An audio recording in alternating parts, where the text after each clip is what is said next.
Good afternoon, good morning, good evening, and welcome people to episode 460 of Film Bastards. I am one of your co-hosts, Mark Foster, and as ever, I am joined by... Mark, you know I said last week that I wasn't going to get the new iPhone? Yeah, you did say that, yeah. I'm going to Dynamic Island. You're going to Dynamic Friday. Island. I'm glad in the fact that I still don't know what Dynamic Island is. Dynamic Island, baby. Can't wait. Ian Loring, hi. Yes, you're going. What is there various colours that you can get in the new iPhone? Yeah, I'm getting the purple one because someone said it kind of had a bit of Prince about it, but then I'm going to slap it in a case. But I always do like how uncomfortable it makes you and Jordan, friend of the show, John McGrath, that I don't have a case on my iPhone. They announced a lot of, following the Apple event that Apple Care Plus now includes unlimited repairs, which makes me feel slightly better. Really but I don't know. It's just but it's the scratching bothers me. So I've already got the case. The case arrived today, and the phone arrives on Friday. I'm going to go to Dynamic Island. It's got a 48 megapixel camera, which I'm going to take a lot of photos when we're in Florida. So I'm going to fucking do it up on Dynamic Island. Sweet. We don't have Becky with us this week because she's too busy getting our daughter ready for university because she goes to uni on Friday, which also means that my daughter moves out of the house on Friday. Boom. Yeah. It's an achievement unlocked, that one. That's a hell of a thing. It fucking is, yeah. It's amazing. Yeah. So fucking wild. It is a bit fucking weird. Like when you go to like the dependents thing that says how many dependents live in your house, fucking none. One. None. Cooper. None. Yeah, well, yeah. Fucking hell. But we do have films. We have films for you. We are a Pod Syndicate podcast. Other Pod Syndicate podcasts out there are Chins vs. Punter, His Film, Her Movie, Entertainment Landfill, Iron Sequel, Rewatch Project, and others. So that's that bit sorted out. Go to the Pod Syndicate YouTube channel. There's some music stuff happening there that Mike, Noel, and I myself will be doing on there, as well as other bits that crop up on there. So that's all of the admin. Oh, yeah. We also have a Patreon page that you can subscribe to. It's just £2 a month. That's all it is. And you get extra shows. At the moment, we are doing a Apes Marathon, which is called, Ian? I hate every ape I see, from Bastard A to Bastard Z. Yep. So that's what we're doing, plus just fucking loads. There's loads on there. You don't just get the new stuff we're doing. You get all of the stuff that we've already done, which is loads of stuff on there. And there have been giveaways on there lately. There have, yeah. So, a public service announcement, Glenn. If you could respond to the message I sent on Patreon regarding the Heat and Thief double bill, that would be great. That is this coming Sunday, but this will be up before then. But Glenn, need to speak to you to arrange ticket stuff. So there was that. I bought tickets to a double bill of Heat and Thief on the old IMAX screen in Bristol this coming Sunday. Then realised, shit, that's the day before we fly out, and there's no fucking chance I'm going to be able to get to Bristol. So there was that. But also a ticket to the world premiere of Guillermo del Toro's Pinocchio went on offer on the Patreon site. It was a first come, first serve, where someone had to tweet me saying, I'm a real wooden boy with a real hard cock. I think I asked them to tweet. And the winner of that was friend of the show, Andrew Jones. But you can literally look through my Twitter replies.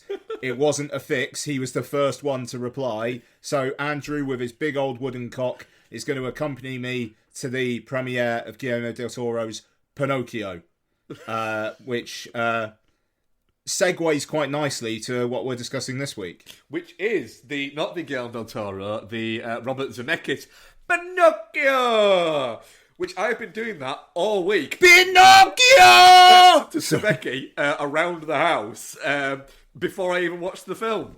so I think that put her off wanting to watch it. We're also going to talk Bodies, and see how they run. Plus some what we've been watching. There's been some trailers, and we've got some questions and some other bits. So yeah, without further ado, Ian, has there been any film news? News. Okay, so Venice wrapped up over the weekend, and it was a surprise winner of the Brown Panda. No, what's it called? Is it the Golden Lion or is that Berlin? That's Berlin, isn't it? What the fuck's it called? God damn it, Google. No, don't show me video. I didn't ask you to show me video, you fucker. Yeah, okay, it is the Golden Lion. So, the Golden Lion at Venice went to Laura Poitras's documentary, All the Beauty and the Bloodshed, which I'd barely heard about prior, so that was cool, and that obviously that gets that some notice. Saint Omer from Alice Diop won the Grand Jury Prize. I don't think I even saw anybody review that. So nope. Best Director went to Luca Guadagnino for Bones and All, which that film sounds fucking nuts. How much do you know about that? Not much. Much. I've seen very little. I've seen very little about it. It's Timothée Chalamet and Taylor Russell. I think the girl from the Escape Room films, playing like bisexual cannibals going on a road trip around America. Mm-hmm. Yep. So why not? Yep. Matt Rylance is in it. Yep, that's right. Stolberg's back. David Gordon Green's in it. In it? Oh, cool. Yep. And yeah, music by Trent Reznor and Atticus Ross. Hell yeah. Look, hey, ready to see him bounce back from Suspiria. Let's see how it goes. Timmy Shalls is a producer on it as well. Kind of feels like he's going to start throwing his weight around in that kind of way, innit? If you were him, why wouldn't you? Yeah, fair play to him. Yeah, absolutely. Taylor Russell also won the Best Young Actor or Actress award. Cate Blanchett won Best Actress for Tar. Colin Farrell won Best Actor for The Banshees of Inisherin. Yeah. Kind of feels like Colin Farrell Best Actor might be something that happens. Yeah, it feels like that kind of came out of a little bit of, oh, all right, fucking hell. First I've heard about that, but it kind of makes sense. Yeah, all right. And it's the thing is, as we've discussed previously, I think maybe even last week actually, he's well liked. Yeah.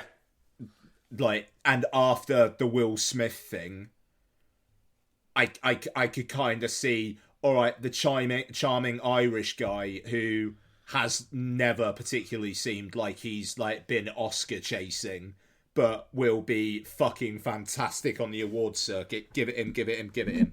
Yeah. Especially seeing as they know that his wild days are past him as well.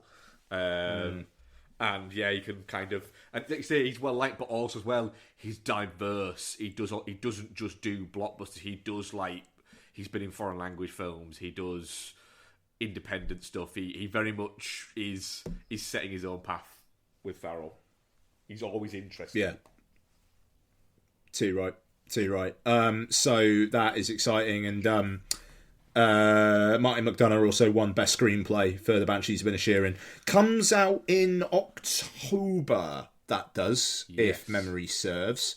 It's October is turning into a little bit of a banger month. Yeah, there's a lot out in it. It's getting strong 2018 October vibes. It's we do this sometimes. We go through the release calendar and have a little look-see. So, what have we got? Scroll.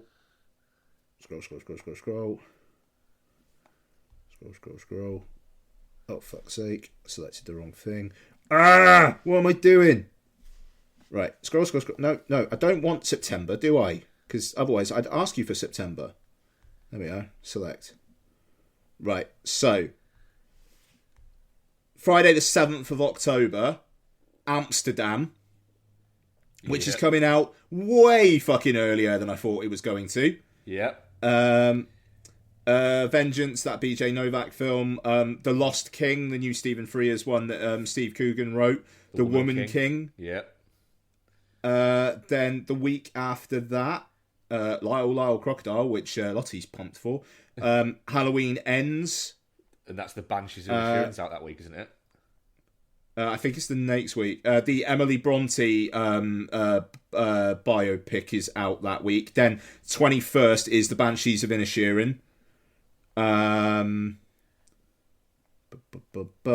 Black Adam. Yeah. And Decision to Leave. Yeah. So that's a big one. Then the 28th is Barbarian, Bros. Oh, re-release of The Thing. Nice. And Triangle of Sadness. So, there, and Barbarian as well, case in point. That film, there was scuttlebutt about whether it was just going to go straight to Disney Plus or Hulu over here. Overperforms in the US, does 10 million, and has really, really good word of mouth, and is getting a theatrical over here. And it's a like a Disney film. I mean, it's a Fox film, but you know what I mean. So there is content just coming now. There is content. Content's a horrible word. Just films, movies. There's just a consistent stream of movies now, and that just needs to continue. Because like it was interesting. Friend of the show Adam Lowe's was on Twitter the other day saying that the release schedule's been like pitiful lately, and it has. But you know, this weekend we had See How They Run. Yep. And Bodies. Yep. You know, you've got Moon Age Daydream and Clerks 3 next weekend. You've got Don't Worry Darling the weekend after that. Yeah. Moon Age Daydream's getting a good release because it's a little bit quieter. And that is what people have been asking for. So please go and see these things, because that is how it will happen. I was so pleasantly surprised to see that it's playing the IMAX here this weekend. I cannot fucking wait for that. Like 2.25 hours of that on a fake IMAX screen is just going to be what the doctor ordered. And yeah, it feels like there's a lot coming before the end of the year, and then January is going to be fucking insane as well. So it feels like the good times are starting to come back again, and we'll talk about See How They Run, and we'll talk about Bodies. But those are two films that film fans would be interested in. And See How They Run did over 1 million at the box office over the weekend. That's that's not too shabby my screening was it was a 12:30 in the afternoon on a Sunday, on a quite nice Sunday. It was quite nice here. You know, me and Becky had just sat outside somewhere and had breakfast or brunch, I suppose you could call it. And you know, we were perfectly pleasant sat outside, so we were thinking, it could be like we could be solo in here. But yeah, it was. Don't get me wrong, it wasn't packed or anything like that, but there was enough people there to make it worthwhile in a small rural town cinema. Yeah. So it's I don't know, we talk about this quite a lot, but for some reason it's my bag. It feels like things are going to be okay. I don't know. I think they very much are. There's like you say, there's a lot coming out, and not even like just in the next couple of months. I would say between now and February, we're all right. Yeah, exactly. And you'll get other things like slotted in and announced in the calendar, you know. And it just that Barbarian thing, I thought like that was such a surprise.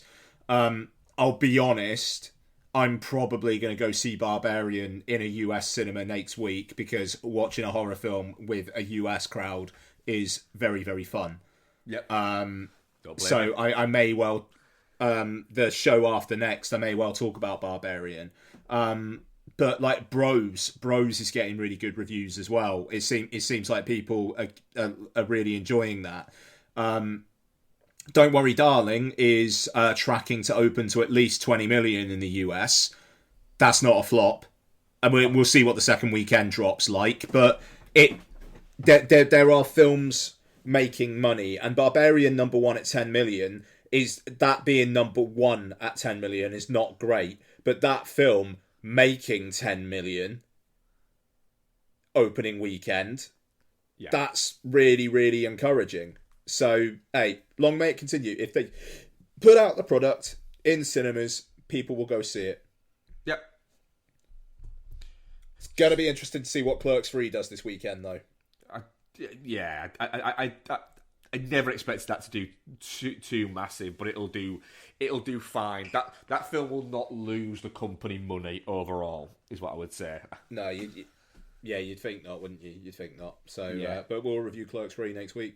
Yes. Oh, in terms of any other news, I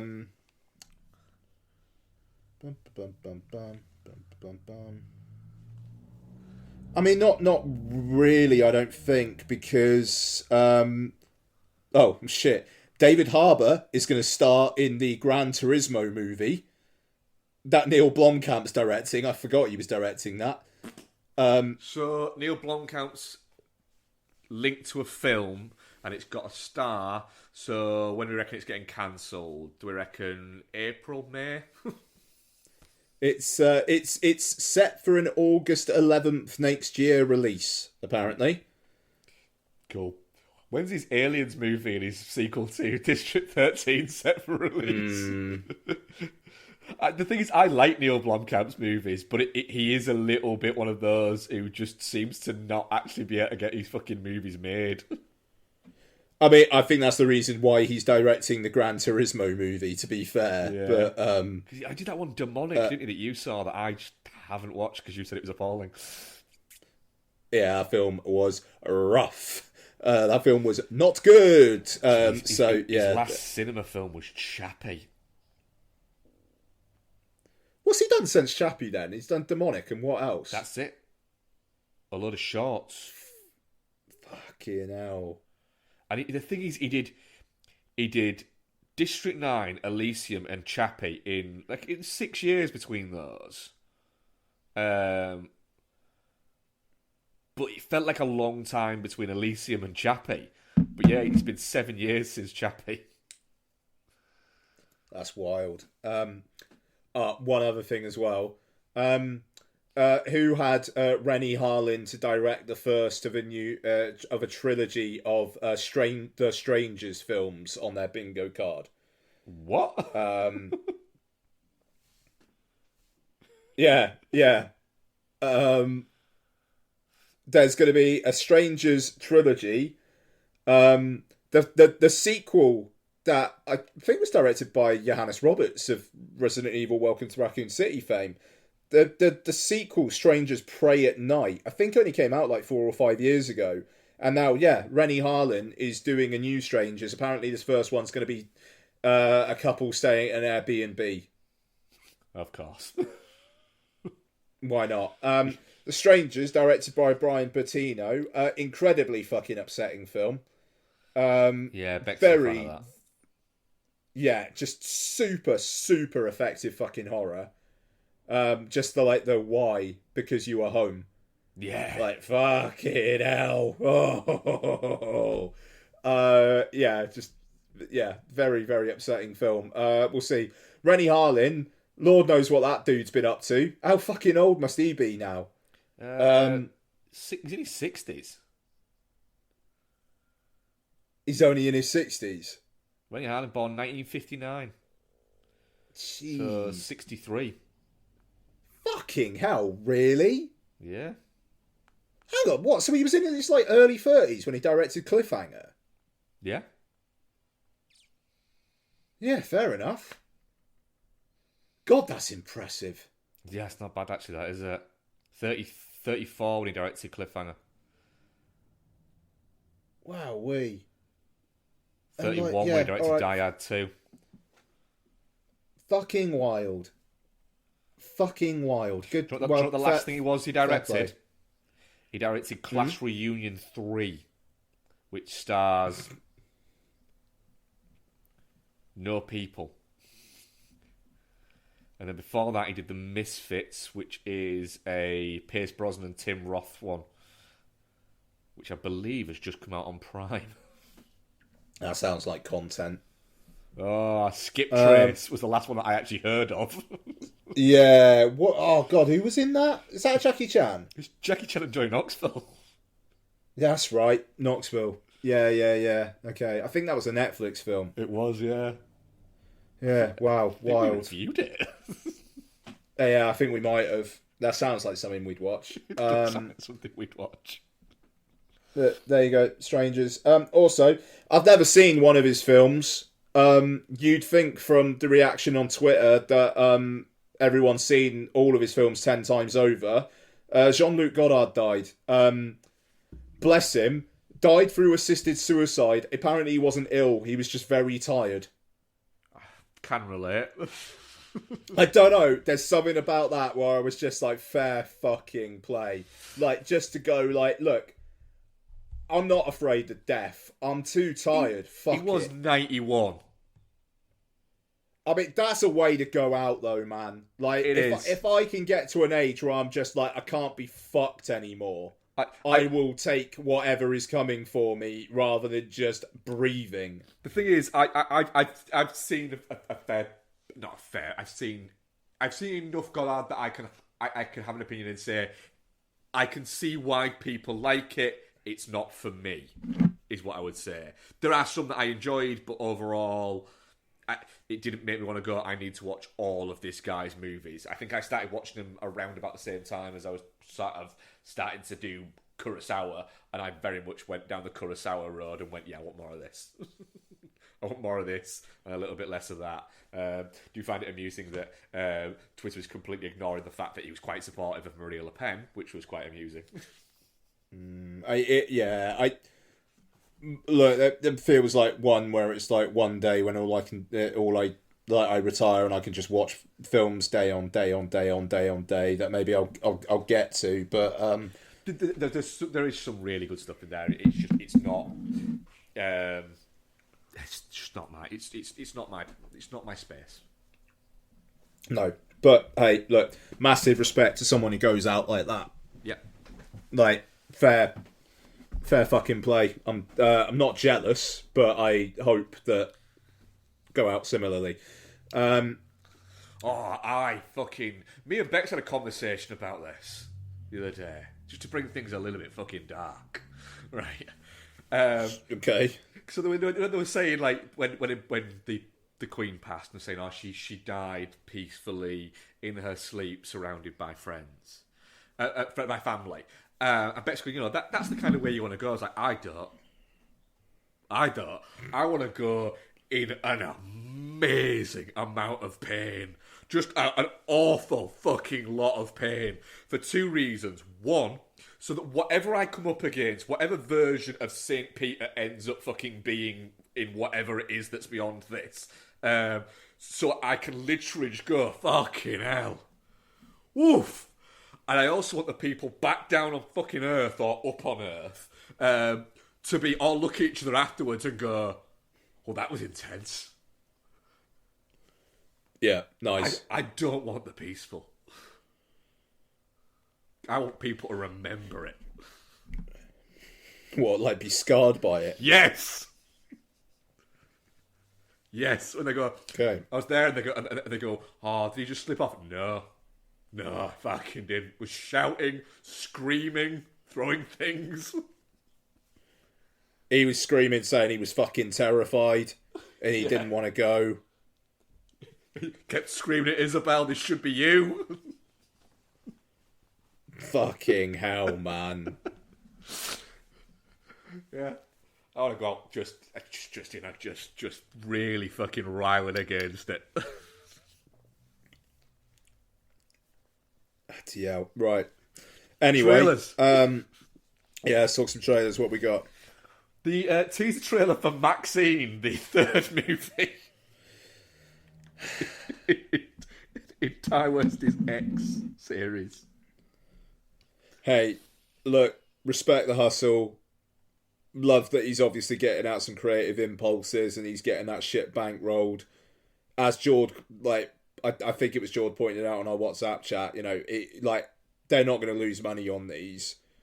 I think that was me on that one, actually.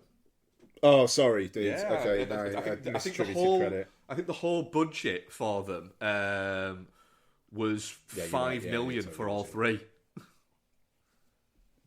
Yeah, there you go then. So I mean, you can't lose. No, X has already made over 10. Yeah, I don't know. There is a part of me. It's just like, right, fair enough. Like Pearl was a surprise, and you kind of wrote it during enforced lockdown before filming X, and then you got the funding for it. Fair play. Maxine, they obviously haven't shot it yet. And I am just a bit like, look, maybe just see how people react to Pearl, but I at the same time I respect it. I mean, the teaser trailer says nothing. I mean, I quite liked the idea of the Maxine in the Hollywood Hills. But it does seem like something that's been knocked up very quickly. Yeah, for sure. We'll see. Yeah. I am. The thing is, I wouldn't say I'm anywhere near even looking forward to Pearl, but I'm not like, oh, fucking hell, because I enjoyed X enough. I'm possibly more looking forward to Maxine than I am Pearl. Yeah. Right. Pearl's out in the US on Friday as well. I could go see that. I'm not going to, but it's like, could you imagine if I just went to the cinema every single fucking day and just fucked everybody off? just push it and see how far you can take it. I mean, the cinema I think I'm going to be going to is on a street called Margaritaville Boulevard. Yeah. So you can just go, I'm going to Margaritaville again. Yeah. Bloody right. And I can drunk drive the Tesla Model 3 because nobody cares about drunk driving in Florida. Does appear that way. Disenchanted. I mean, this is basically Donna's my Top Gun Maverick. Nice. She is so fair, fucking. I was watching this trailer, watching it going, I really hope that fucking Donna likes this and that it's not going to be a disappointment for her, because I know she loves Enchanted, doesn't she? Yeah, man. Yeah. Let's see. I'm disappointed it's going straight to Disney Plus. I kind of get it because it's a 15-year later sequel, but at the same time, this feels like this could be fun, big. It feels like they could have got enough mileage out of this at the cinema. I think there's enough love for the first one and enough nostalgia for it that they could have got people taking their, Donna, going to it either with friends or taking lots. Yeah, exactly, and that's the thing. Lots would be up for this. She is ever so slightly starting to warm up to films, and I feel like this is one that she would actually sit through. Yeah. But yeah. I think it looks fun. Maya Rudolph as the bad guy, good value. I really like Maya Rudolph. Loot on Apple TV, good half-hour sitcom that is. Why not? Yeah. Meet Cute, a Peacock original starring Kaylee Cuoco and Pete Davidson. Did you watch the trailer to this? Yeah. I'm kind of in the tank for anything that Pete Davidson wants to do at the moment. Even I am as well. Yeah, but when you watch it, going, so it's spring break. Oh no, sorry, Palm Springs. Palm Springs. Yeah. Very, it's Palm Springs. But I don't know. It's a New York romance movie. If there was snow, like that's the only that's the only other box it would need to tick for me. Yeah, and the thing is, I was watching it going, I just feel like we've seen this before, but then the other part of my brain's going, yeah, but you want to watch it, don't you? And I'm going, oh yeah, I want to watch it. It looks great. Yeah. Because there looks like there's something sinister there as well. Yeah. Look, this looks like one of the most Mark Flicks films ever made. Oh yeah, without question. Yeah. Yeah. Lyle Lau Crocodile. Sure. Yeah, I was like that. I was like, yeah, go on then. It's gonna be, yeah, I don't know. It's gonna be really, really undemanding, and probably it's this year's Clifford the Big Red Dog. I think it's maybe the next notch up from Clifford the Big Red Dog. Oh wait, Clifford the Big Red Dog's fine. Do you know what? That film's I was fine. actually kind of looking forward to it, and then it just didn't actually happen cinemas wise. I did enjoy the fact that that it was like Academy Award winner Javier Bardem, Constance Wu, and Shawn Mendes. I'm thinking, fucking hell, Scoot McNairy's just can't get a break, can he? What? Hang on. What is Scoot McNairy in this? Scoot McNairy's the dad. Yeah. Shit. Yeah. I didn't clock him at all. Yeah, Oh, mate, Scoot McNairy. Yep. What happened? My alter ego's in there. What, the crocodile? No, Brett Gelman. Oh, shit. Right. Okay. Look, I mean, like it comes out in October. It'll do well for family audiences. It'd be good to actually have kids' films in the cinema again because it's been a little bit. Yeah, yeah. The thing is, I'll happily watch it, to be honest. Right, I think we've got a couple more, but the more of the biggies, I think, now, aren't they? I think so. Yeah, I think. I don't think this is a particularly big one. The School of Good and Evil. Ooh, Paul Feig's new one for Netflix. Ooh, got me interested now. Yeah, I mean, hey, it's Paul Feig, so I'll watch it. But fuck me, there's a secret school that they teach good for the kids who are going to be good and evil for the kids who are going to be evil, and this is where fairy tales come from. I hope Paul Feig bought some nice suits.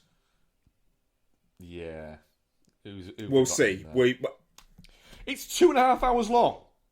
Fucking what is it really? 2 hours 27 minutes. Fucking hell, that's a cast though, isn't it? Yeah, I mean it's a good cast. I assume they just want to work with Paul Feig. 2 hours 27 minutes. Seriously, bud. Like, I don't know. I mean, like, I'm sure it's one of those not made for me. Absolutely. But it's just like the fact that I know I'll watch it because it's Paul Feig and I'm just really not looking forward to the prospect of watching it.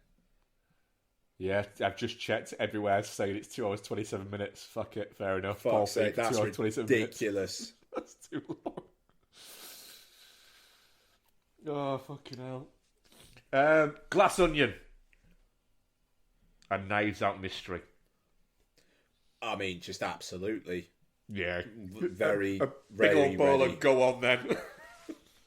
In it, though. Like, it's, that comes out December 23rd. I am gonna, like, proper first world problems, and I fucking know I'm gonna have to get up so fucking early for the press screening of that at LFF.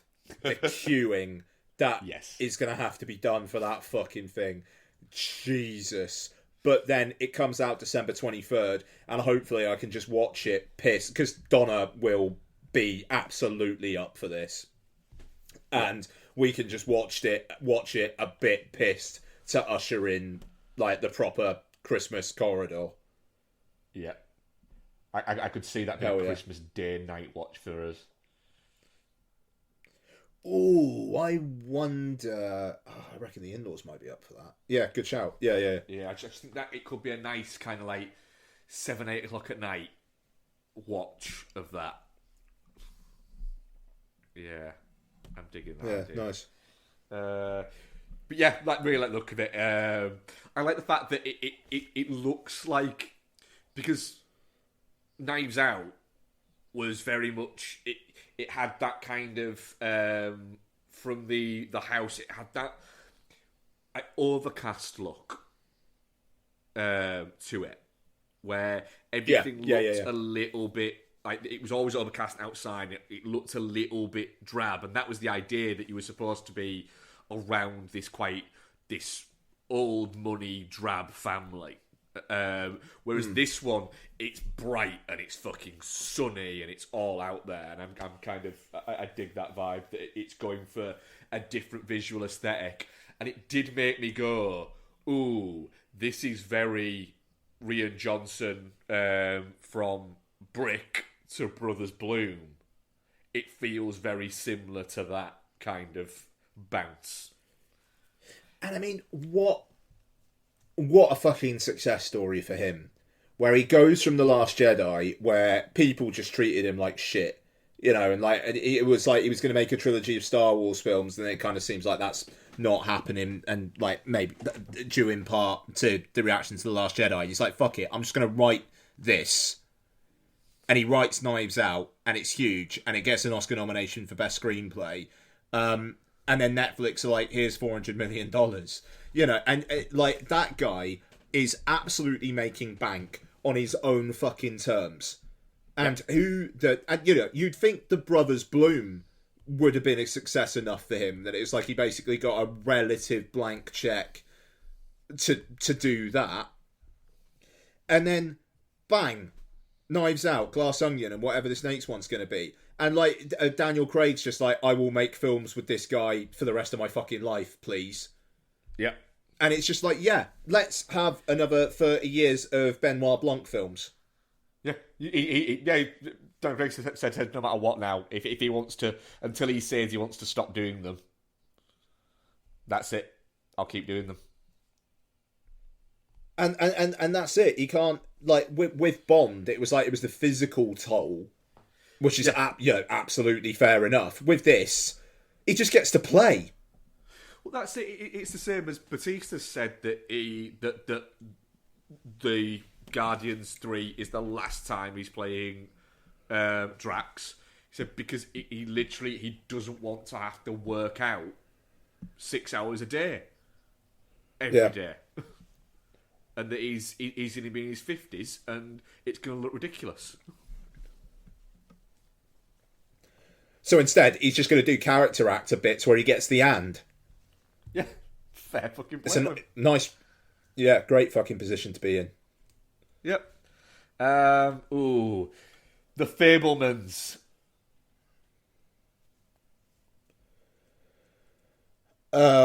Yeah. I mean, the trailer.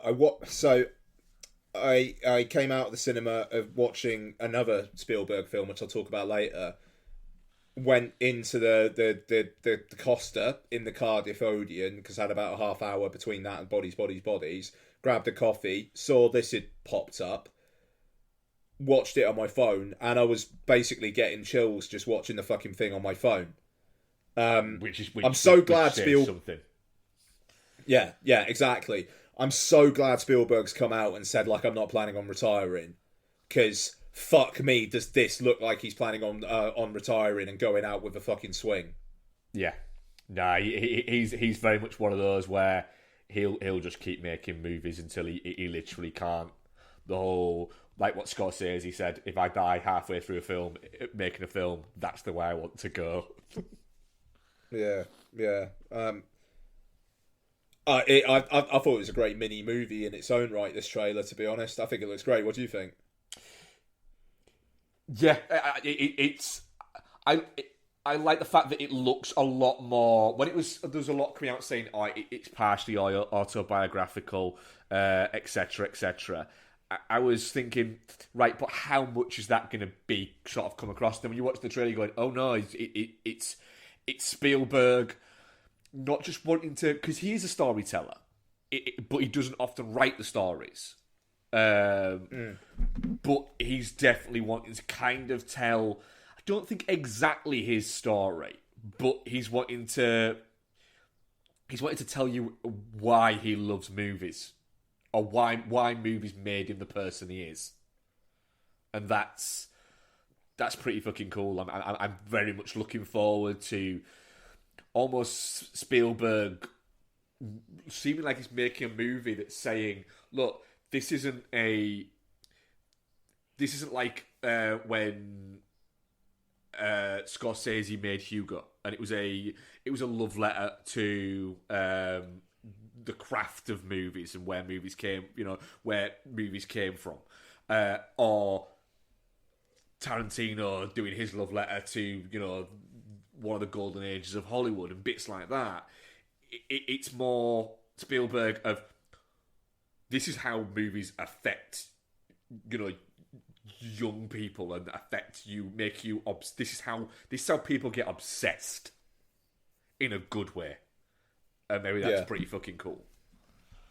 And it is. I think a lot of film fans are going to watch that, and it's why I have a little bit of a thing where occasionally I have to kind of like slap myself when I'm kind of and ahhing about watching something because it's not like in HD or in 4K, and not all films, but like films from 30, 40 years ago. So modern films, yes, I can take that stance.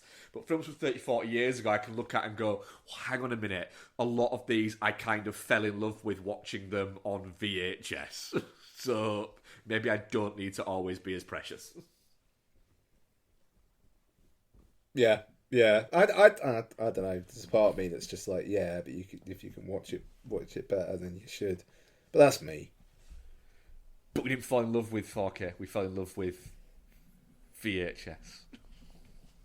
Well, says you. I kind of fell in love with DVD because of all the extra shit. But yeah, I want fucking fuzz and grain.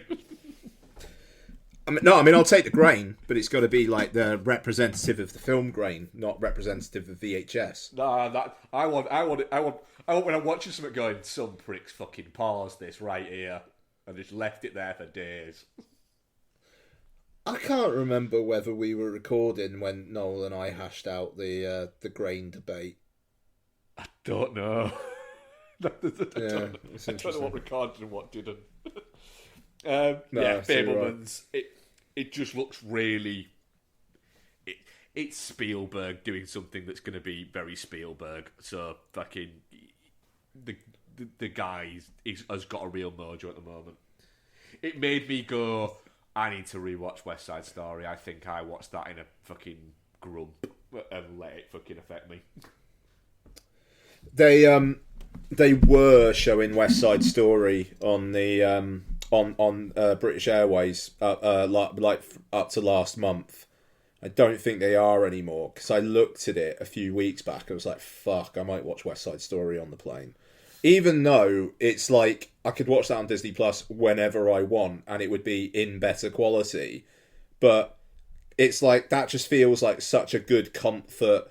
Right, just stare at this for 2.5 hours yeah. while you're hurtling along the sky, you know.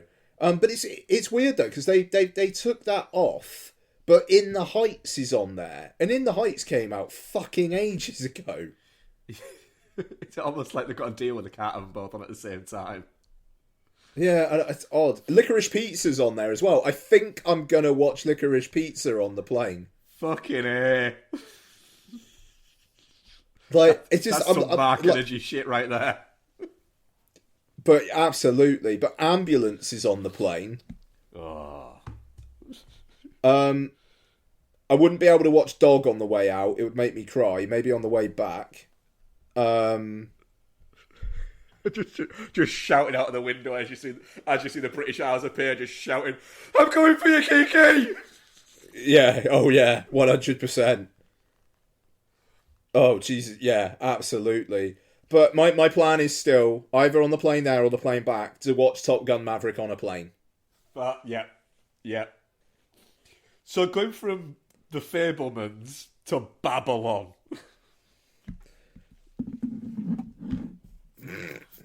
I mean, the thing is, you kind of need to whisper it. It could be a fucking mess. Like, it looks like so much film. Busy. It looks busy. Yeah, but if it hits, and I'm very confident that it will, because Chazelle's just like a director. It was like, I will watch any movie he makes. Yeah. Absolutely. Made two of the best films of the 2010s, and another film from the 2010s, which is really, really good. That's it. So I think, I do genuinely, I think I put it in the chat we were chatting about the other day, I do think people have forgotten quite how good Whiplash and La La Land were.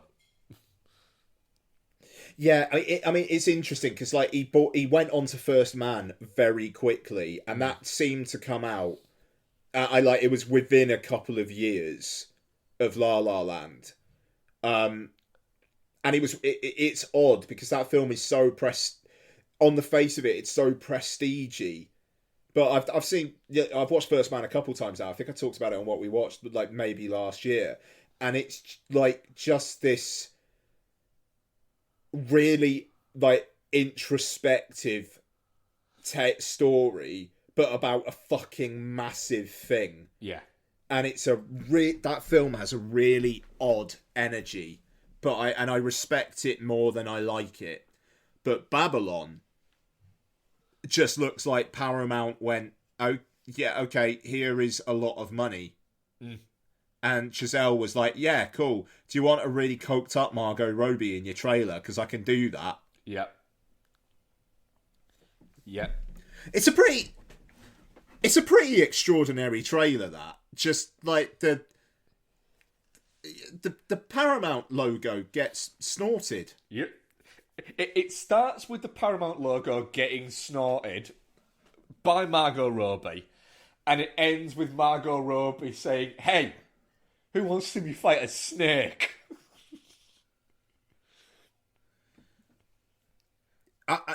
Yeah, I mean, film of the year. It literally is, yeah. It's, you watch it going, there's so many kinks I just didn't even know I had. No, and I mean, you watch it and it's like, if this film hits, if Best Picture is going to be something like Babylon, The Fabelmans, maybe Avatar 2, Black Panther, Wakanda Forever, Top Gun Maverick, Tar, that's 7 already. Mm-hmm. And that feels like such a lovely cross-section of films. Yeah. And it feels like there's something for everyone there. And it's like, is this potentially the year that, you know, the Academy presidents also said, we're not going to be giving out awards before the main ceremony starts again. We're not going to make that mistake again. Obviously, they're going to have to do some recalibration from the Will Smith thing. Is this the year that the Oscars finally actually becomes a bit of a pop culture event again? Like a real, like, a going concern one? Yeah. Thanks to just an insanely good breadth of films, you know, and I mean, sod it, maybe even chuck in Decision to Leave there. Yeah. You know, like from some of the word it's been getting, it could be a banger. And Babylon just looks great. Yeah, it does. It just looks mental. But I have the utmost faith in Chazelle that he can handle it. But that kind of movie just has to lick along at a hell of a lot of pace, because what that movie can't have is any downtime. And I mean, that's the thing. I think it's going to, you know, and great tag. I think the marketing's really good already, because obviously the Paramount logo being snorted up thing is going to get people's attention. But I think that tagline's great as well. Always make a scene. Yeah, it's a very clean tagline, and it says a lot. Yeah, really, really up there. Apparently, it starts with like a 25-minute party scene. Yeah, I've read it. It's touching 3 hours. Fuck it, I'm willing to watch 3 hours of Margot Robbie be coked out the face.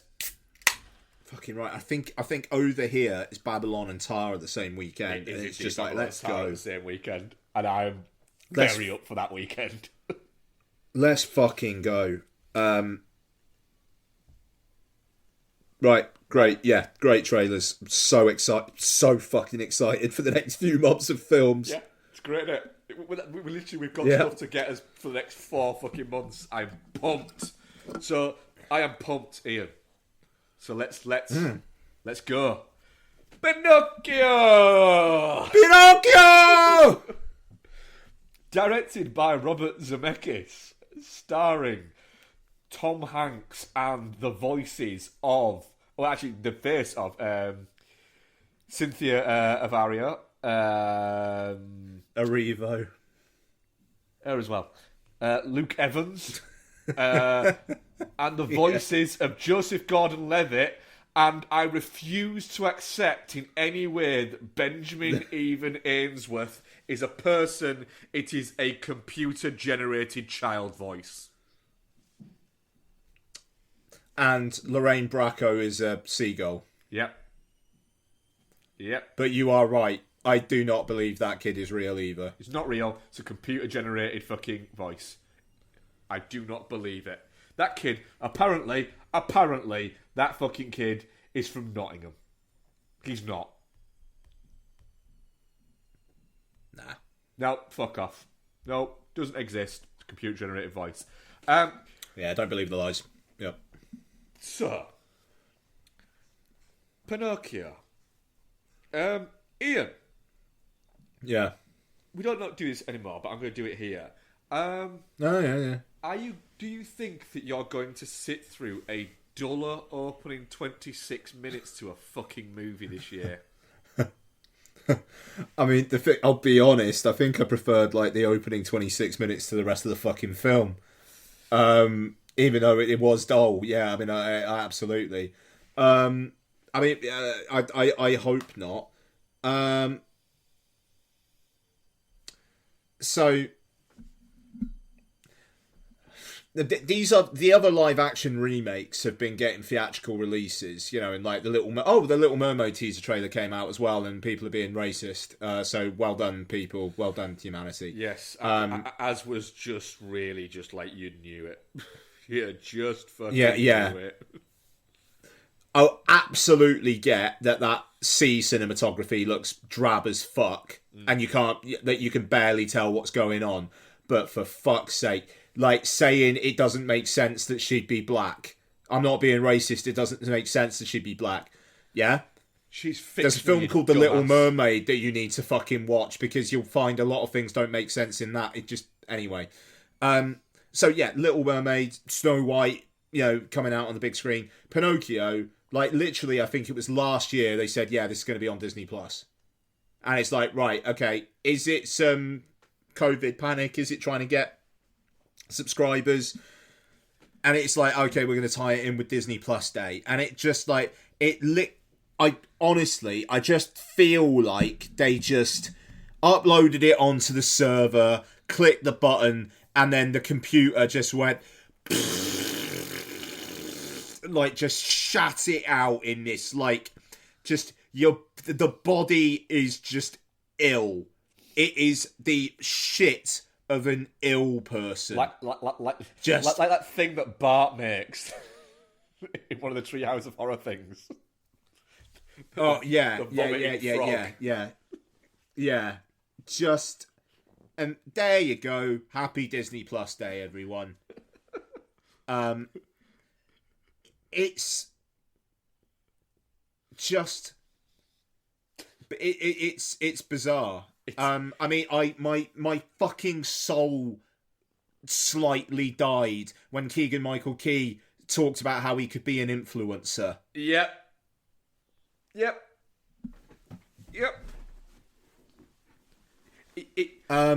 Right. Yeah. Go on. No. Yeah. Go. No. You please. Right. So this was written by Zemeckis and Chris Weitz. Yeah. Chris Weitz, who is up and down, let's be honest, isn't he? In no way at all, in not a single, any possible way, have this film been made with kids in mind. It has been made with what a guy in his 70s and a guy in his 50s thinks that kids would like. I will say, Lottie watched it with us and she had a decent time.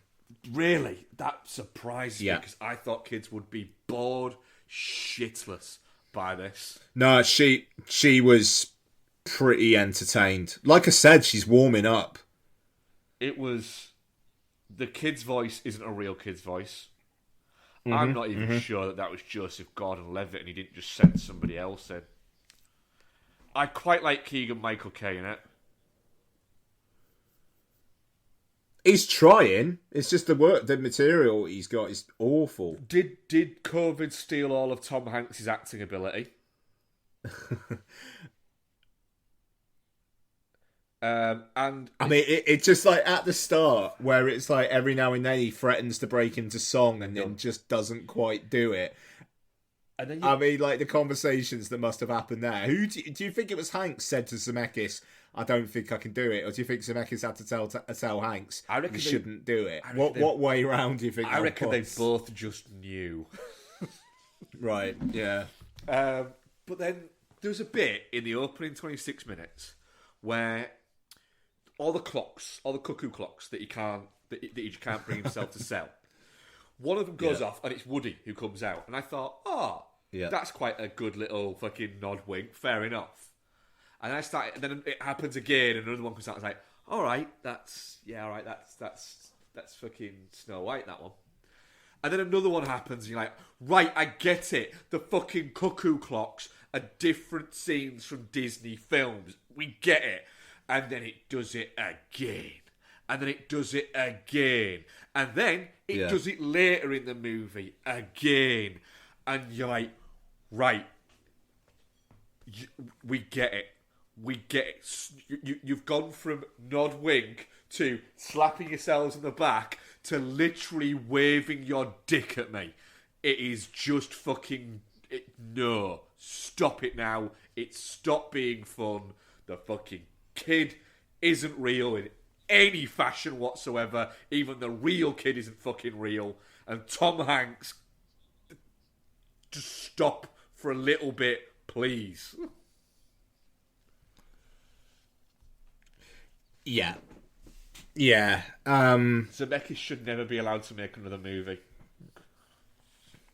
It does feel like the filmmaking privileges probably need to be revoked. I mean, Allied was okay. It was actually Allied was okay, but I'll say this, right? If Allied right now, if every single copy or every single digital download or every streaming service that Allied is on was removed now, no one would notice. Just no one would ever notice.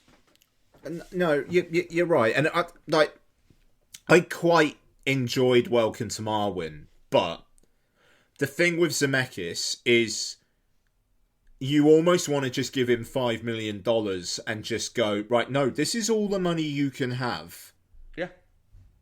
Flight is the best movie he has made in 20 years. And it's not like he's only made a few. He's made quite a few, but it's the best movie he's made in 20 years. And it's the only one where he didn't make some uncanny valley shit happen in it. Yeah. Even the walk, he altered, what's it, didn't he? Joseph Gordon-Levitt's face. Oh, yeah, he did, yeah. And JGL did that accent. Yeah. It just feels like just such a fucking jobber effort. You know, there's ironically, there is fuck all soul in it. Like, I think Hanks is trying, but it's just he's playing a guy in his fucking 60s who wishes for a boy and then is barely in it for the rest of the film, and just like is hamstrung by the accent and by the singing not singing. But then even the songs throughout it though, just they never really get going. They just they for the once with a musical, they just feel like the characters are singing for a few seconds. And it's weird that it's this, but beforehand, Disney would have gone, yeah, all right, Robert Zemeckis and Tom Hanks doing Pinocchio. That kind of makes sense. But I mean, like, Pinocchio is such a massive part of Disney history. Yeah. You know, one of the songs, literally the refrain from one of the songs, plays at the start of every single fucking one of their films. Yeah. And then you just get this, and it just the whole artificiality of it all really bothered me as well. Like it feels like Tom Hanks was against the green screen, Luke Evans was against the green screen, everything else was CG. Yeah. But there's no sense of which makes me go, it's not live action. It's not a live action version when everything is digitally constructed. It's it's like Lion King, isn't it? Yeah. But it makes me laugh that like we all took the piss out of Aladdin when like it was like the cover of Entertainment Weekly or whatever, and it looked like a fucking pantomime. But then that film does look expensive. It looks like it's got scale. It's got production value. And, you know, Guy Ritchie obviously likes real locations and likes working with actors and whatnot. Robert Zemeckis feels like someone who just is like, right, give me $100 million and I'll play with all my toys. Yeah, that's it. It's playing with toys for him. And it's a really just, like I said, soulless film. Yeah, and it's ugly as fuck. Yeah, it is. It is rough to look at. Yeah, you literally want... You look at Pinocchio and you go, I fucking don't like you. Mm-hmm. Like when there's like close-ups of Pinocchio, and it's like it's almost like they're trying to explain it away. That like he looks really low fucking definition because he's pine. Yeah, and it's like no, that literally looks like they just did like one pass at the CG and were just like, right, beige. We're done. Yeah. Moving on. It does. That's the thing. This movie is a 2022 movie and it looks like it could have been made 10, 12 years ago. Yeah. And that's not what Disney should be fucking throwing their money at. Yeah, it's a really, really weird misfire from a director who, like you said, probably just needs to give it up at this point. Yeah. What made him do this other than my last films haven't done very well and I need a safe bet? Yeah. For somebody who was a compatriot of Steven Spielberg, and now he's doing the live-action Pinocchio, which is fine to do. Not that it's still that's a big project, but he's doing it as badly as he is, and Spielberg's about to have The Fabelmans come out. Yeah, I mean, this is the thing. It's like Tim Burton's Dumbo. It's not an amazing film. Don't get me wrong, but it feels like he had some ideas. You know, like the depiction of kind of like Michael Keaton's kind of like theme park world, and Danny DeVito's in it giving a shit, and that there is actually a bit of a sense of wonder to Tim Burton's Dumbo. Yeah, this has 1 star, and that's the problem. If you're going to do these live action things, you need to fill them with people that people know. Yeah,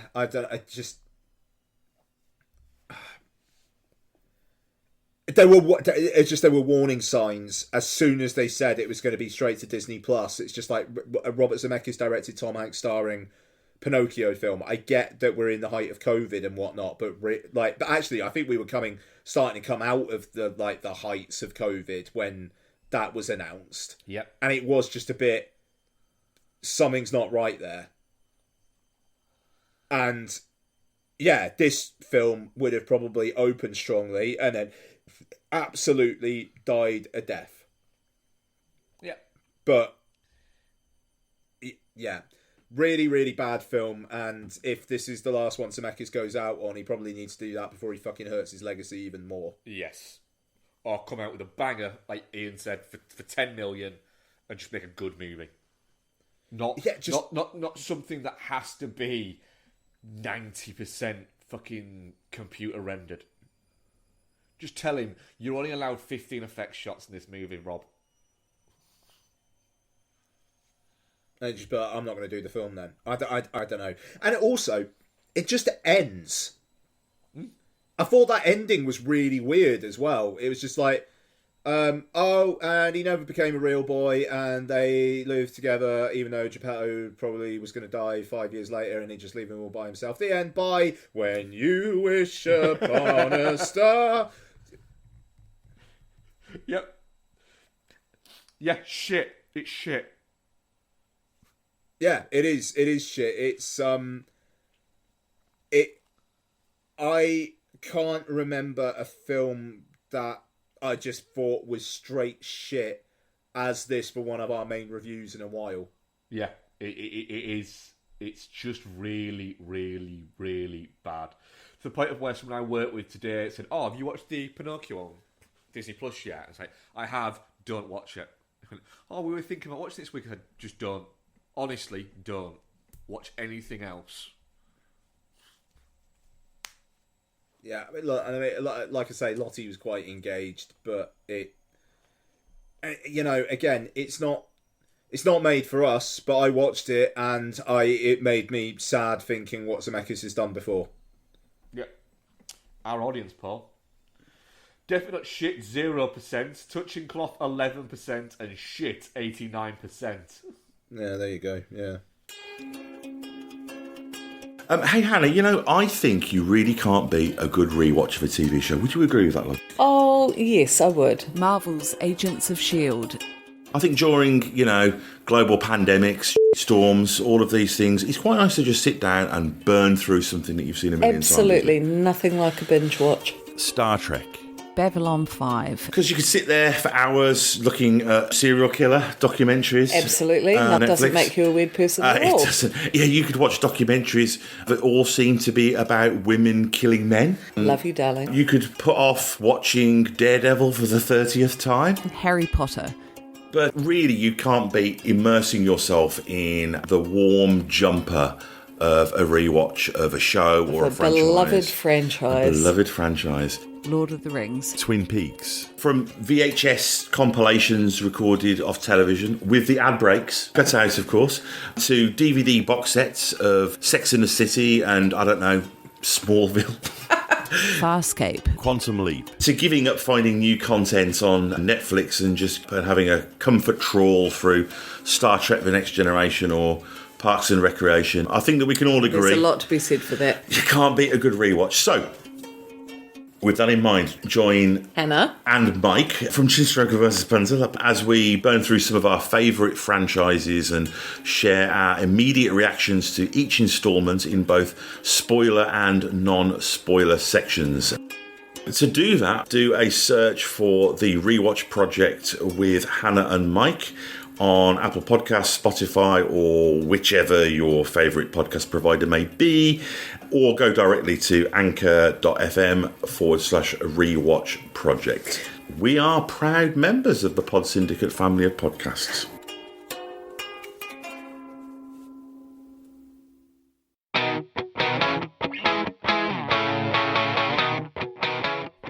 Have you ever wondered what so-called family films will scar your kids forever? putting 4 and 5-year-olds in front of this movie. It's like, if they didn't know what death was before this, they're going to know it after it. They're going to know it after it, and they're going to be freaking terrified. And they're going to be questioning you. Yeah. Or do you have the slight suspicion that your loved one has a cold, dead heart? Yeah, the Dark Knight has got like all the orphans and like, oh no, we're going to die. They did not build up those orphans at all. In my head, it's like, kill them. Then look no further. The His Film Her Movie podcast is the show for you. It's the movie podcast that celebrates the contrasting cinematic tastes of its hosts. So join Jordan and Lauren every week on their unique journey through the land of the silver screen. So if you're looking for a few laughs, some fun film-related chat, then get involved. You can find us on Apple Podcasts, Spotify, Stitcher, or wherever you get your podcasts. Bodies. Whoa. Go on then. Helene Regine? Okay. I don't claim to know. Yeah. I'm going with that. Well, she wrote it. Well, no, she didn't write it, actually. Someone else wrote it. She directed it. Sarah Delappy. This is going very well. Yes, right, cool. Fantastic. Who's it star? Amanda Stenberg, Maria Bakalova, Lee Pace, Pete Davidson, and other people are in there. Rachel Sennett is also there. What is it the story of? Well, let's get to... I didn't do a synopsis for Pinocchio because, seriously, it's fucking Pinocchio, so everyone should fucking know what fucking hell Pinocchio is about. There's been 15 of them this year. Bodies. Let's see how mad this is. When a group of rich 20-somethings plan a hurricane party at a remote family mansion, a party game turns deadly in this fresh and funny look at backstabbing fake friends and one party gone very, very wrong. Yeah, actually, fair enough. That's pretty accurate. That works. Yeah. Bodies. Go on, Ian. What do you reckon? Yeah, I really enjoyed this. I had a very, very fun time with it. I don't think it's in the slightest bit scary. Is it supposed to be though? I know. I mean, it's.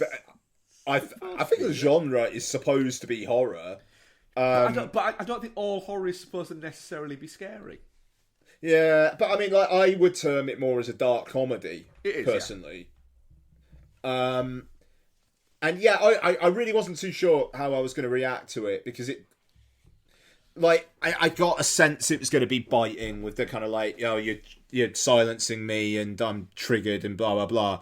But I wasn't quite expecting this to be as annoyed with 20-somethings as, or just laughing at 20-somethings like this film does.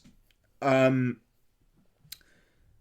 is like a 10-15 minute section where I was incredibly tense, but it was because it's just all this fucking dirty laundry coming out with these friends in speech marks just basically eviscerating each other verbally, and just when you're thinking, but one of them's a killer. Like, what is going to happen? How is this going to climax? And then the end, all spoilers all the time, but the fucking reveal that Pete Davidson basically stormed off in a huff and then accidentally killed himself filming a TikTok video is... You see, the thing is, I thought that's what happened. Really? Yeah, I thought when he killed, what is it? And he died. I thought, I bet he's been twatting about with that fucking sword. Right. Okay. But I mean, fair play. In a just, I just think that's going to be the most fucking almost stupid answer to this question. But I just think it's really clever because it's like if you were in that if you were those people in that situation, and you just played that game and some kind of like resentments had like been bubbling up, with like being influenced by pop culture and whatnot, you would think, shit, there's a killer about. Yep. You know, I think the film does a good job in making it seem like it's one person by having bits where it can't be other characters who've killed X, Y, or Z. Yeah. And so I quite like the fact that it's doing that.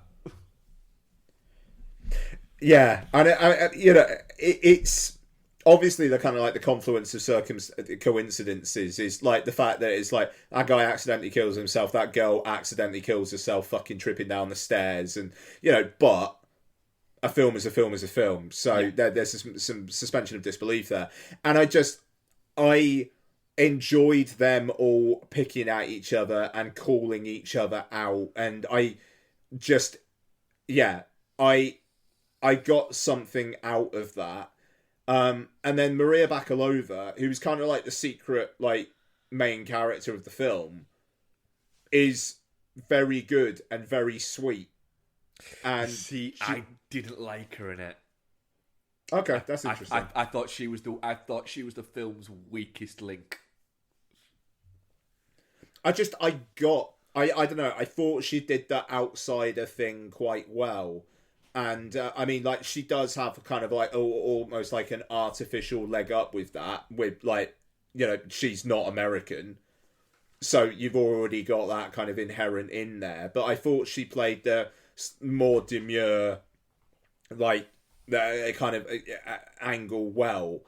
I thought Rachel Zenner was really fucking funny. I really enjoyed her. I thought she was the fucking the shining light of the fucking film. I thought she was brilliant as it. I was actually like, when she died, I was a little bit like, I was enjoying her. She seemed like a genuinely fun person, and one who wasn't as shitty as the rest of them. And she got to have one of the great fucking just jokes in the movie. When they're all going, what was it? But he's a vet. It's like, yeah, he's a veterinarian.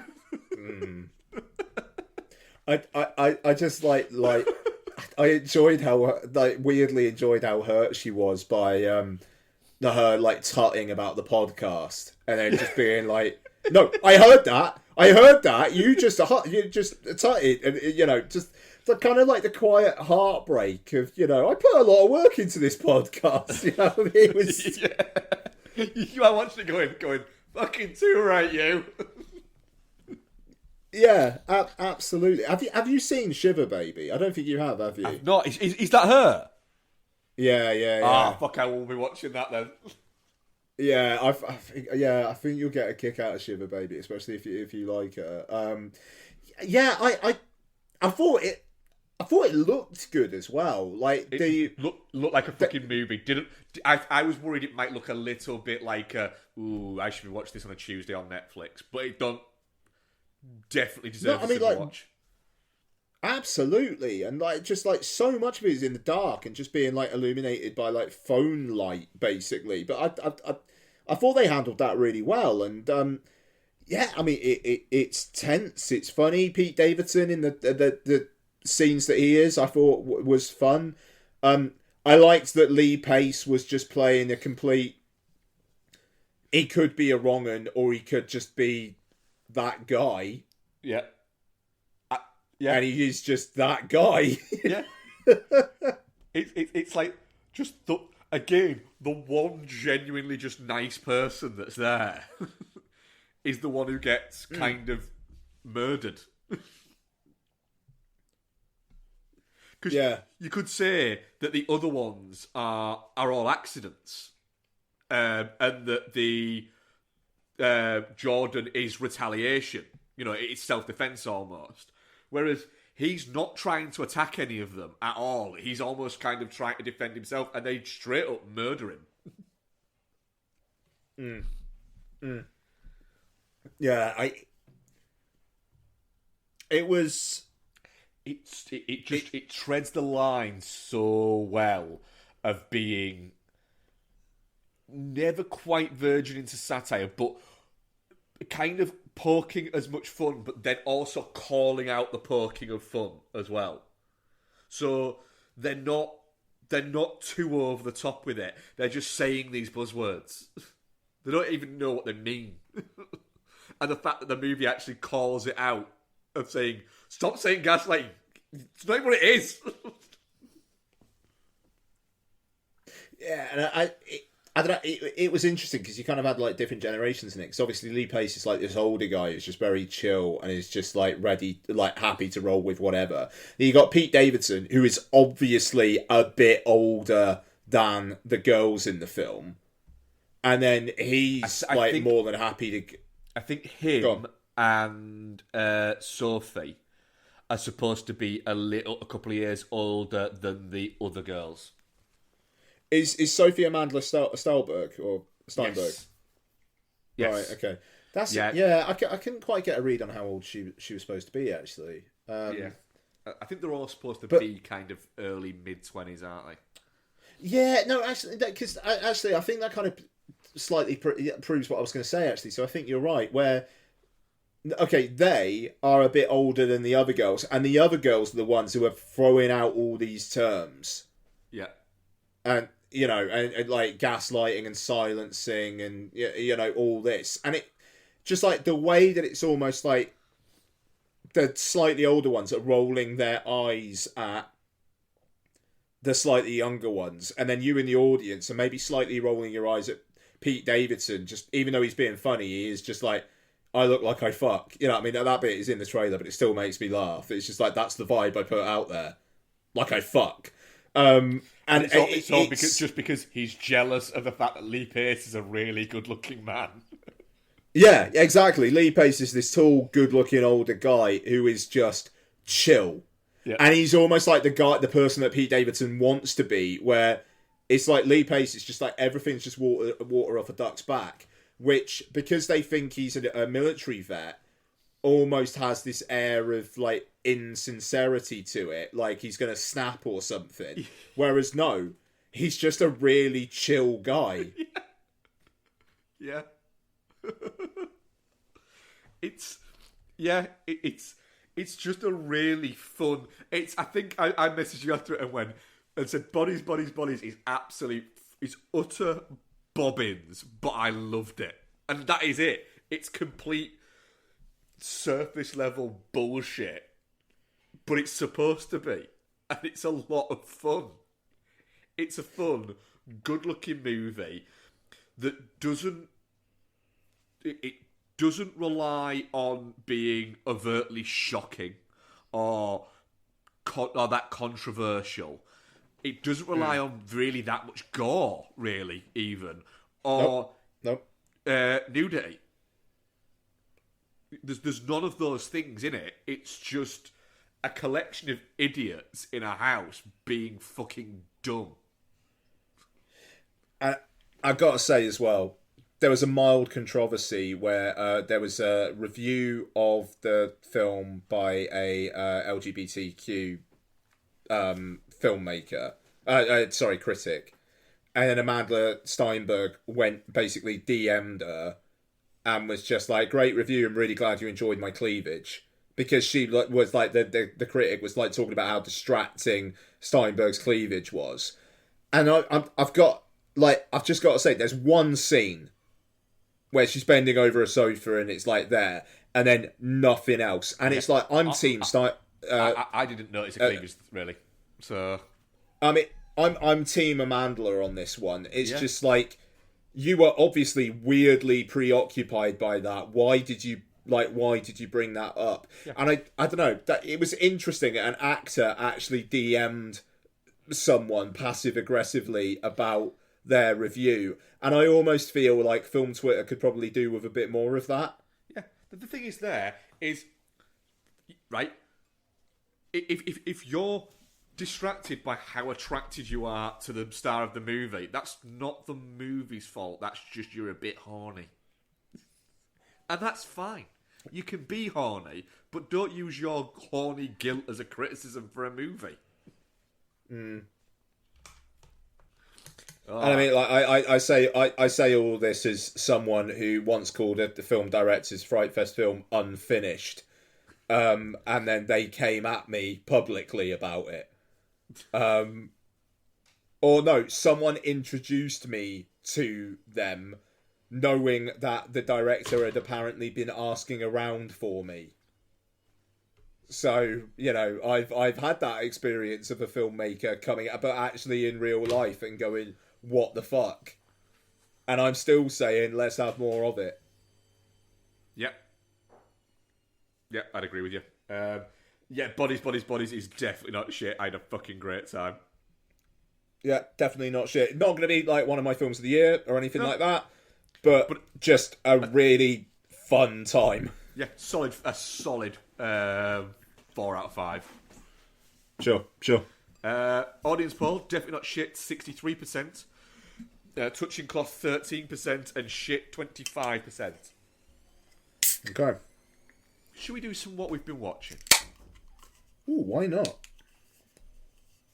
So, few things this week. Rewatched the original Clerks, which is an interesting one. Clerks is probably one of the films I've rewatched, pardon me, the most, but that it was like heavily concentrated within like a 5-year period. Yeah.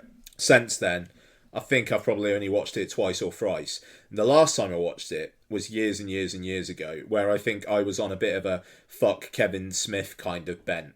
Which I really was for a while, around the Red State days, even though I liked Red State and I said so at the time. It was just like, dude's got his head in his arse, like, what is he chatting about? Which he did for a little bit.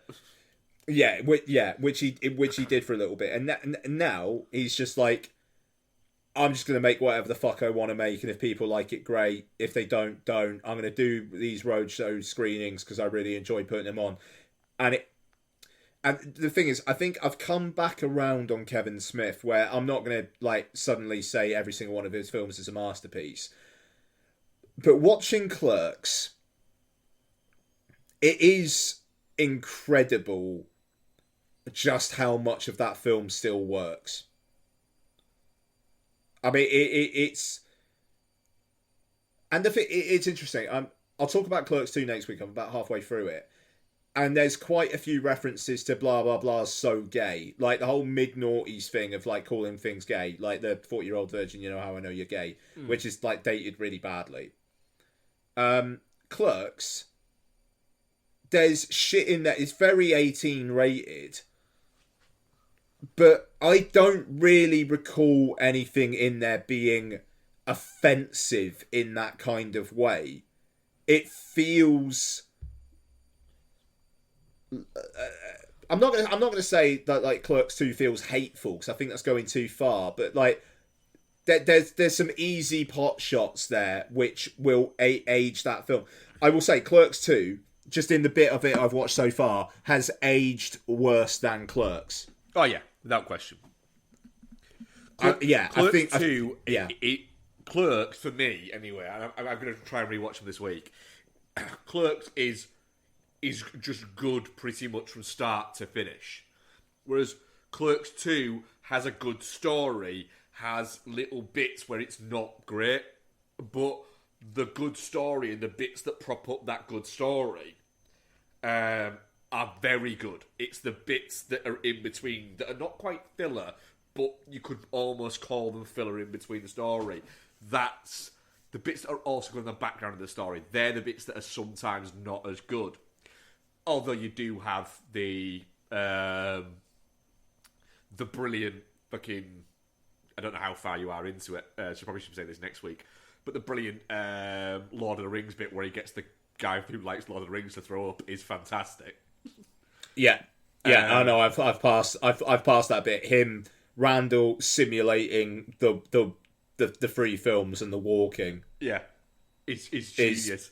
And the great. Randall realising that his grandmother was racist is pretty funny. Right, that I haven't got to yet, but yeah, no. But in going back to Clerks, it's just like the dialogue is incredible. It is so fucking entertaining and so funny, and just my girlfriend sucked 37 dicks in a row, and like it just that always makes me laugh. And just like Randall is just such a fucking. You can't like put your finger on him, like it's because he's busting Dante's balls like no one's business. Like the bit where they're driving in the car to the funeral and Randall's talking about his cousin who died trying to suck his own dick, and like he's like everybody's tried it, and Dante's like, no, I haven't. And then he tells the story. He's like, Dante's just like, I could never reach the blah blah blah, and Randall's just like. What do you mean you're trying to suck your own dick, you pervert? It's great. It's great. But then towards the end, he's talking to Caitlin, and then he's just like, "You break his heart again, I'll kill you." And it's like, and you absolutely believe that. They've got such a nice relationship, Dante and Randall. But then Dante's just such this whiny little bitch that when Randall goes off at him at the end, it's like he is absolutely right. Yeah, absolutely right. Yeah, I'm so looking forward to Clerks 3. Yeah, I know. I am. I'm getting pretty pumped for it now. And just like Silent Bob's like one line of dialogue in this as well is great. The whole plenty of fine looking chicks out there, man, but not all of them make you lasagna. I'm paraphrasing, but it's just like, yeah, that's a damn good point. But also, I mean, like, Jason Mewes as well is just a fucking force of nature in this film. Yeah. And just, like, the way that even in, like, there's that... in that same scene of Silent Bob speaking, it's Jason Mewes fucks up his lines. It's just like, no, I got that wrong. I'll start again. And then, like, and then Kevin Smith just keeps that in, but it just feels completely natural. And it feels like that character.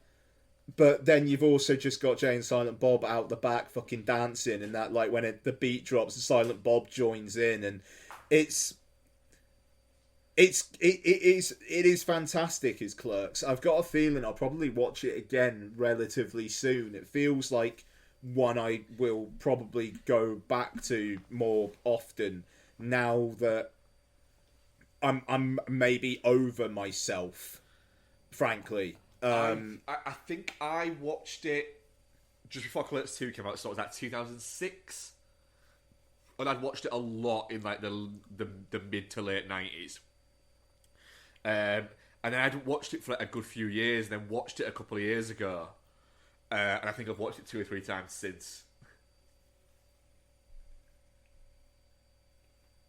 Yeah, I mean, I got the VHS from the Virgin Megastore in Salisbury, like, back in the day, and I watched it with my at the time stepbrothers, and fucking hell, we laughed.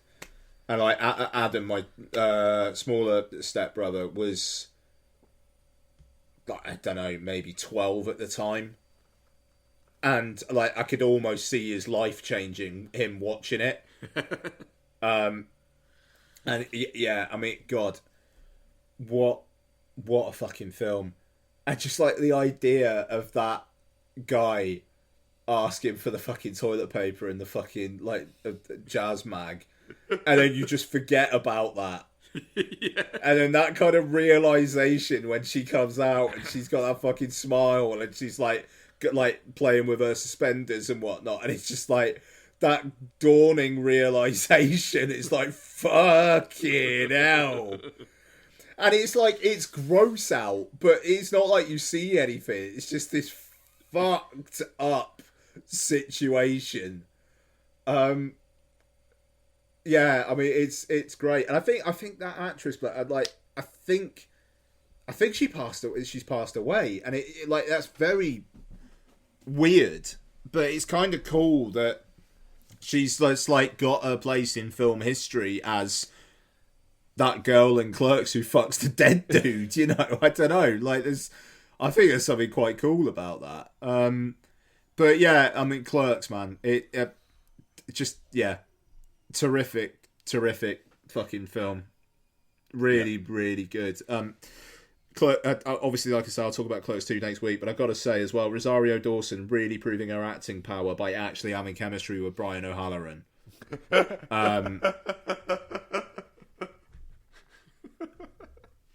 I mean, fair play. That dude, like, perfectly decent looking dude in Clerks, but he's already looking like me in Clerks 2.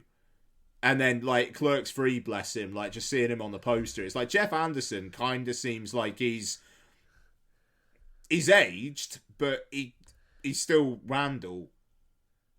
Dante, it's just like there is a bit of me that's like, life's been tough to you, hasn't it? But hey, we'll see. Apparently, Brian Halloran's really good in Clerks 3, so we'll see.